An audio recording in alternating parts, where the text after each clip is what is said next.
नमस्कार दोस्तों, advance classes online मंच में मैं ब्रिजेश कुमार करंट अफेयर्स के साथ आपका हार्दिक अभिनंदन करता हूं। तैयार हो जाइए करंट अफेयर्स के कुछ बेहतरीन क्वेश्चन बेहतरीन जानकारी के साथ। आइए देखते हैं पहला क्वेश्चन। देखिए पहला क्वेश्चन, शिक्षा मंत्री द्वारा दुनिया का पहला माइक्रो सेंसर, माइक्रो आएगा सॉरी यहां पे आएगा माइक्रो सेंसर आधारित विस्फोटक ट्रेस डिटेक्टर लॉन्च किया गया है। उसका नाम है नैनो स्नीफर। याद रखिएगा नैनो स्नीफर, इसका नाम है नैनो स्नीफर। ये दोस्तों 100% मेड इन इंडिया है, 100% मेड इन इंडिया है। और यह आपके आईआईटी बॉम्बे और दिल्ली दोनों का जॉइंट स्टार्टअप है। याद रखिए आईआईटी बॉम्बे और आईआईटी दिल्ली दोनों का एक स्टार्टअप है। याद रखिएगा ये विस्फोटक को ट्रेस करने के लिए डिटेक्टर है जो 10 सेकंड में किसी भी विस्फोट को ट्रेस कर सकता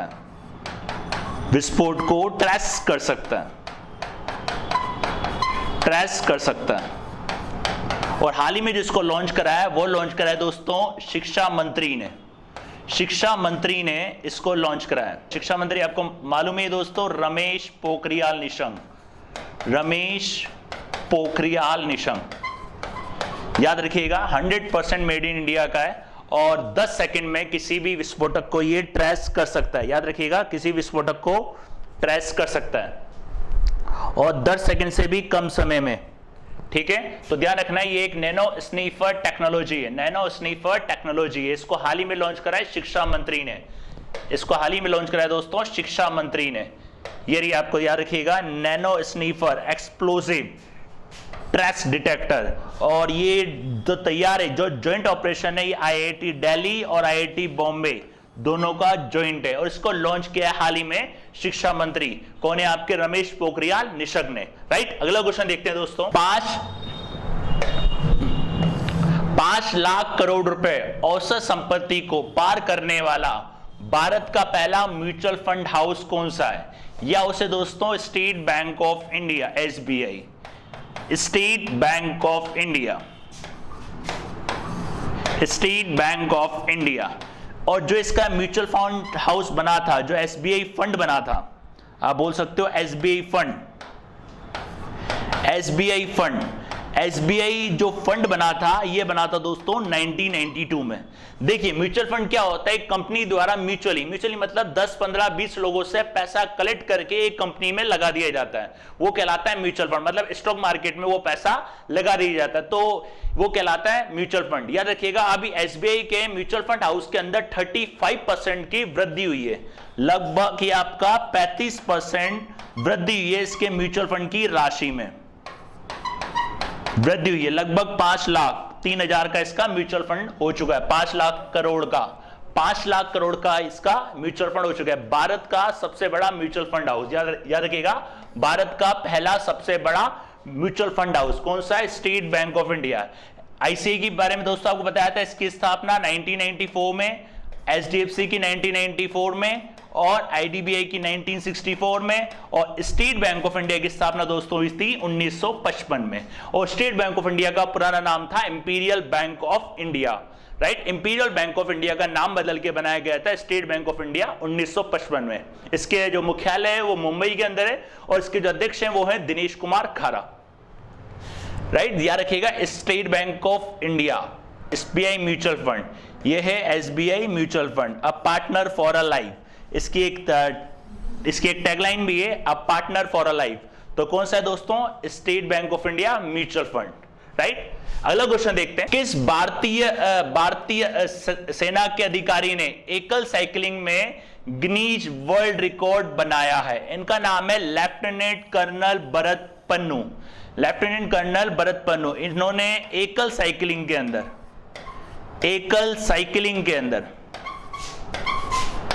साइकिलिंग में ये रिकॉर्ड इन्होंने बनाया है। याद रखिएगा एकल साइकिलिंग के अंदर। अब जो इन्होंने रिकॉर्ड बनाया है, वो जो रिकॉर्ड बनाया है ये बनाया इन्होंने मनाली से लेह का। और ये जो दूरी इन्होंने तय करी है दोस्तों, वो करी है 35 घंटे में, लगभग 35 घंटे में, 35 आवर। 35 घंटे में ये दूरी तय करके इन्होंने एक रिकॉर्ड बनाया था, पहला record Guinness book of world के लिए। और एक रिकॉर्ड और बनाया इन्होंने एक रिकॉर्ड बनाया है चतुर्भुज मार्ग पर साइकिलिंग के लिए। चतुर्भुज मार्ग लगभग 5,900 किलोमीटर, 5,900 किलोमीटर लगभग, ठीक है। और ये चतुर्भुज मार्ग कहां पे? दिल्ली, मुंबई, चेन्नई एंड कोलकाता, यहां पे इन्होंने एकल साइकिलिंग का रिकॉर्ड बनाया, Guinness book of world record. कौन है दोस्तों? Lieutenant colonel Bharat Pannu, lieutenant colonel Bharat Pannu, याद रखिएगा, लेफ्टिनेंट कर्नल भरत पन्नू। ये इनको सर्टिफिकेट भी मिला था जिन्होंने दूरी तय करी थी मनाली से लेह हाईवे 35 घंटे 32 मिनट 22 सेकंड के अंदर। भारत पन्नू इनका नाम है, लेफ्टिनेंट कर्नल भारत पन्नू, याद रखिएगा, इंडिया के, मनाली से कहां से कहां? मनाली से लेके लेह तक। कितने का? 472 किलोमीटर का सफर है ये दोस्तों, 472 किलोमीटर का सफर है लगभग। तो इसको इन्होंने तय करा था 35 घंटे 32 मिनट 22 सेकंड के अंदर, 35 घंटे 32 मिनट 22 सेकंड के अंदर, राइट। तो याद रखिएगा भारत पन्नू। अगला क्वेश्चन देखते हैं दोस्तों, किसे नाइजर का नया प्रधानमंत्री बनाया गया है? किसे नाइजर का नया प्रधानमंत्री बनाया गया है? इनका नाम है दोस्तों ओहोमोदो महामदो, ओहोमोदो महामदो। ये पहले आपके खनन मंत्री भी थे नाइजर के अंदर, ये आपके खनन मंत्री भी थे, ये आपके पहले खनन मंत्री भी थे, याद रखिएगा, ओहोमोदो महापोदो। नाइजर की जो राजधानी है दोस्तों, इसकी राजधानी याद रखिएगा, इसकी राजधानी है निमी, इसकी राजधानी निमी। और इसकी जो मुद्रा है, इसकी मुद्रा है वो है फ्रैंक, इसकी मुद्रा है वो है फ्रैंक। इसके प्रधानमंत्री का नाम याद रखिएगा दोस्तों, ओहोमोदो महामदो। ओहोमो थोड़ा कॉम्प्लिकेटेड नाम है, लेकिन क्या होगा एग्जाम के अगर एक दो बार आप देखोगे तो आपको याद हो जाएगा, ओहोमोदो महामनो। तो इनकी फोटो भी दिखा देता हूं आपको, जिससे थोड़ा सा फोटो देख के भी आपको आइडिया लग जाएगा। ये है यहाँ के नए प्रधानमंत्री ओहोमोदो महामदो, राइट, नाइजर। अगला क्वेश्चन देखते हैं दोस्तों, टीकाकरण अभियान कब मनाया जाता है? अभी ये शुरू हुआ है दोस्तों, ये शुरू हुआ है 11 अप्रैल से 14 अप्रैल तक, 11 अप्रैल से 14 अप्रैल तक मनाया जा रहा है। तो इसका जो उद्देश्य है वो है टीकाकरण को बढ़ाना, टीकाकरण को बढ़ाना। याद रखिएगा दोस्तों, इसका जो उद्देश्य है वो है टीकाकरण को बढ़ाना। इसका उद्देश्य है टीकाकरण को बढ़ाना और अधिक से अधिक लोगों को टीका लगाना, अधिक से अधिक लोगों को टीका लगाना, अधिक से अधिक लोगों को टीका लगाना, लोगों को टीका लगाना। याद रखिएगा, टीका 11 से लेके 14 अप्रैल। और सबसे अधिकतम खुराक वाले जो राज्य हैं अभी वर्तमान में, सबसे अधिकतम खुराक वाले जो राज्य हैं दोस्तों, सबसे अधिकतम खुराक वाले राज्य वो हैं आपके महाराष्ट्र, गुजरात और राजस्थान। महाराष्ट्र, गुजरात और राजस्थान, याद रखिएगा, महाराष्ट्र, गुजरात और राजस्थान। तो इसका जो मेन ऑब्जेक्टिव है अधिक से अधिक लोगों को टीका लगाना या टीकाकरण को बढ़ाना। 11 से लेकर 14 अप्रैल तक मनाया जाएगा ये टीका महोत्सव या टीकाकरण उत्सव भी आप इसको, टीका महोत्सव या टीकाकरण अभियान भी इसको बोल सकते हो। 11 अप्रैल याद रखिएगा दोस्तों, 11 अप्रैल। 10 अप्रैल को मैंने आपको बताया था क्या आता है दोस्तों, होम्योपैथी डे, होम्योपैथी डे, याद रखिएगा, होम्योपैथी दिवस। 9 अप्रैल को क्या आता है दोस्तों, सीआरपीएफ शौर्य दिवस, सीआरपीएफ शौर्य दिवस, याद रखिएगा दोस्तों, सीआरपीएफ शौर्य दिवस, राइट, याद रखिएगा, राइट। टीका उत्सव, टीकाकरण अभियान कब मनाया जाता है? तो 11 से 14 अप्रैल, याद रखिएगा, 11 से 14 अप्रैल। ये देखिए, इसमें एक फोटो भी दिखाता हूं, कोविड वैक्सीन पार्टिसिपेट इन टीका उत्सव, मतलब लोगों को एंकरेज, लोगों को प्रोत्साहित किया जा रहा है ज्यादा से ज्यादा टीका लगाओ और कोविड की गाइडलाइन का पालन करो। Please follow the Covid guideline. Covid guideline का पालन करो। तो ये टीका उत्सव याद रखिएगा दोस्तों 11 अप्रैल से लेकर 14 अप्रैल, राइट। सबसे ज्यादा अधिक खुराक प्राप्त करने वाले 3 राज्य महाराष्ट्र, गुजरात और राजस्थान। अगला क्वेश्चन देखते हैं दोस्तों, किस राज्य ने लैब ऑन व्हीकल कार्यक्रम शुरू किया है? किस राज्य ने लैब ऑन व्हीकल कार्यक्रम शुरू किया है? इस राज्य का नाम है दोस्तों दिल्ली। इस राज्य का नाम है दोस्तों दिल्ली। दिल्ली ने ये शुरू करा है। इसका जो उद्देश्य है वो है गरीब बच्चों को गणित और विज्ञान की जानकारी देना, विज्ञान की जानकारी देना ताकि उनको उच्च शिक्षा में मदद मिल सके, उच्च शिक्षा में मदद मिल सके। याद रखिएगा। और ये शुरू करिए दिल्ली के अंदर दिल्ली टेक्निकल यूनिवर्सिटी की है। किसकी है दोस्तों? दिल्ली टेक्निकल यूनिवर्सिटी की एक लैब है, lab on vehicle, Delhi technical university. और इसको लॉन्च करा है दिल्ली के शिक्षा मंत्री। दिल्ली के शिक्षा मंत्री ने इसको लॉन्च करा है। दिल्ली के शिक्षा मंत्री कौन है दोस्तों? मनीष सिसोदिया। इनका नाम है दोस्तों मनीष सिसोदिया। मनीष सिसोदिया। याद रखिएगा दिल्ली कौन सा है? Lab on vehicle, lab on vehicle, गरीब बच्चों को गणित और विज्ञान की जानकारी के लिए ताकि वो उनको उच्च शिक्षा में मदद मिल सके। तो किसने लॉन्च करी है? ये दिल्ली ने। याद रखिएगा दिल्ली ने, दिल्ली में लॉन्च करी है। और इसमें सपोर्टिव कौन है? Delhi technological university, Delhi technological university lab on vehicle. याद रखिएगा lab on vehicle, right, lab on vehicle, गरीब बच्चों के लिए। अगला क्वेश्चन देखते हैं दोस्तों, संजय चक्रवर्ती का संबंध किस क्षेत्र से है? संजय चक्रवर्ती का संबंध किस क्षेत्र से? इनका संबंध है खेल से। याद रखिएगा इनका संबंध है खेल से। इनको द्रोणाचार्य अवार्ड भी दिया गया था, द्रोणाचार्य अवार्ड भी दिया गया था। ये हैं आपके शूटिंग कोच, ये हैं आपके शूटिंग कोच। याद रखिएगा दोस्तों ये हैं आपके शूटिंग कोच। गगन नारंग जैसे खिलाड़ियों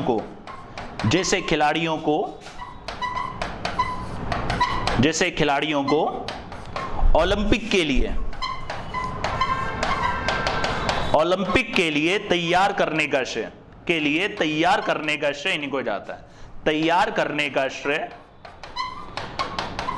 श्रेय इनको जाता है। याद रखिएगा इनका नाम है संजय चक्रवर्ती। ये आपके थे शूटिंग कोच, ये थे दोस्तों आपके शूटिंग कोच। हाल ही में इनका निधन हो चुका है। ये थे आपके शूटिंग कोच। याद रखिएगा कौन है ये? Shooting coach. ये देखिए संजय चक्रवर्ती, द्रोणाचार्य अवार्ड, शूटिंग कोच। और संजय चक्रवर्ती अभी इनकी डेथ हो चुकी है। याद रखिएगा दोस्तों जो द्रोणाचार्य पुरस्कार है, ये हर साल दिया जाता है 29 अगस्त को। ये दिया जाता है दोस्तों 29 अगस्त को। इस दिन क्या होता है? खेल दिवस। इस दिन होता है आपका खेल दिवस, राष्ट्रीय खेल दिवस को कहा जाता है राष्ट्रीय खेल दिवस। इस दिन दिए जाते हैं एक तो द्रोणाचार्य पुरस्कार, द्रोणाचार्य, और एक अर्जुना खिलाड़ियों को दिया जाता है, अर्जुना, और एक ध्यानचंद पुरस्कार, और एक राजीव गांधी खेल रत्न पुरस्कार। ये पुरस्कार दिए जाते हैं, राजीव गांधी खेल रत्न पुरस्कार, राइट। और ये द्रोणाचार्य किसको दिया जाता है? कोच को दिया जाता है। तो याद रखिएगा संजय चक्रवर्ती कौन थे? ये आपके एक शूटिंग के कोच थे। गगन नारंग, जय परमाकर जैसे खिलाड़ियों को ओलंपिक के लिए तैयार करने का श्रेय इनको जाता है। और हाल ही में इनका निधन हो चुका है। अलग क्वेश्चन देखते हैं दोस्तों। अलग क्वेश्चन देखिए, सतीश कौल का संबंध किस क्षेत्र से था? ये अभिनेता थे, हाल ही में इनका निधन हो चुका है। महाभारत में इन्होंने इंद्र का रोल किया था, इंद्र का किरदार निभाया था। याद रखिएगा महाभारत के अंदर इन्होंने इंद्र का किरदार निभाया था। तो हाल ही में इनका निधन हो चुका है। ये एक टीवी सीरियल अभिनेता है। याद रखिएगा एक टीवी सीरियल अभिनेता है ये इंद्र कौल।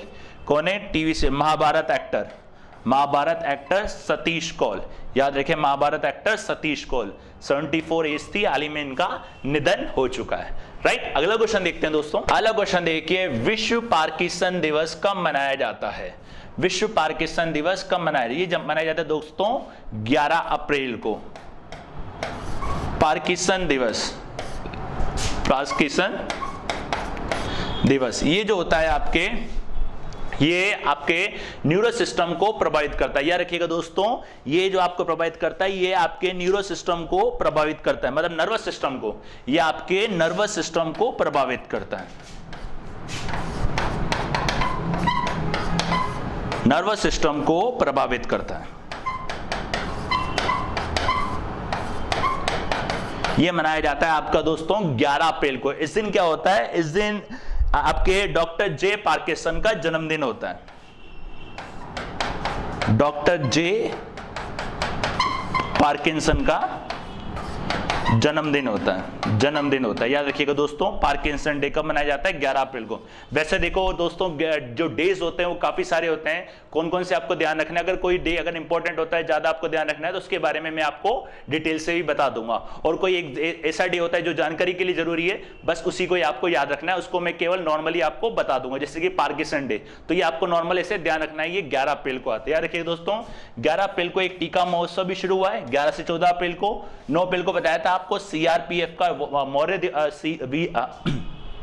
सीआरपीएफ का शौर्य दिवस 9 अप्रैल को मनाया जाता है। और 10 अप्रैल को आता है दोस्तों आपका होम्योपैथी डे। तो याद रखिएगा, पार्किंसन डे दिवस कब आता है, 11 अप्रैल को। ये आपके नर्वस सिस्टम को प्रभावित करता है। किसको करता है दोस्तों, नर्वस सिस्टम को ये प्रभावित करता है। याद रखिएगा, विश्व स्तर, वैश्विक स्तर बनाया जाता है वर्ल्ड पार्किंसन डे। याद रखिएगा, वर्ल्ड पार्किंसन डे कब आता है, यह आता है आपका दोस्तों 11 अप्रैल को, राइट। अगला क्वेश्चन देखते हैं दोस्तों। अगला क्वेश्चन देखिए, आईपीएल 2021 में कौन सा खिलाड़ी 100 करोड़ रुपए कमाने वाले पहले विदेशी प्लेयर बन गए। इनका नाम है एबी डेविलियर्स। याद रखिएगा दोस्तों, एबी डेविलियर्स कौन सी टीम के हैं आईपीएल के अंदर, ये आईपीएल के अंदर है Royal Challengers Bengaluru, Royal Challengers Bangalore के अंदर है। याद रखिएगा, AB de Villiers, AB de Villiers Royal Challengers Bengaluru के अंदर। और जैसे कि ये भी आपको याद हो, ये डेविड वार्नर, ये भी ऑस्ट्रेलिया के प्लेयर हैं। और मैक्सवेल, ये भी आपके ऑस्ट्रेलिया के प्लेयर हैं। याद रखिए, कौन से ये दोस्तों, आईपीएल रॉयल चैलेंजर्स बेंगलुरु के खिलाड़ी हैं। और अगर भारतीय की पूछें, पहले भारतीय 100 करोड़ में कमाने वाले, तो याद रखिएगा एमएस धोनी। याद रखिएगा दोस्तों, एमएस धोनी। अभी आपको याद हो, आईपीएल का संस्करण चल रहा है 2021 का, 9 अप्रैल से शुरू हो चुके हैं। और इसका औपचारिक जो पार्टनर है, ऑफिशियल पार्टनर कौन था दोस्तों, ऑफिशियल पार्टनर आपको बताया था, ऑफिशियल पार्टनर कौन था इसका, अपस्टॉक्स। इसका ऑफिशियल पार्टनर था दोस्तों, ऑफिशियल पार्टनर अपस्टॉक्स। ये एक आपकी ऑनलाइन ब्रोकरेज कंपनी है, याद है। और ये शुरू हो चुके आपके आईपीएल, राइट। तो ये कौन से थे, रॉयल चैलेंजर्स के एबी डेविलियर्स। याद रखिएगा दोस्तों, ये हैं आपके एबी डेविलियर्स रॉयल चैलेंजर्स के, राइट। और ये थे आपके अब तक के 10 बेहतरीन क्वेश्चन करंट अफेयर्स के और 10 बेहतरीन जानकारी के साथ। बने रहिए, चैनल के साथ जुड़े रहिए और इसको ज्यादा से ज्यादा लोगों तक शेयर करिए, ताकि ज्यादा से ज्यादा लोगों का भला हो सके और ज्यादा से ज्यादा लोगों को इसकी जानकारी मिल सके। मिलते हैं नेक्स्ट क्लास में नेक्स्ट 10 क्वेश्चन के साथ, नेक्स्ट 10 बेहतरीन जानकारी के साथ। तब तक के लिए धन्यवाद।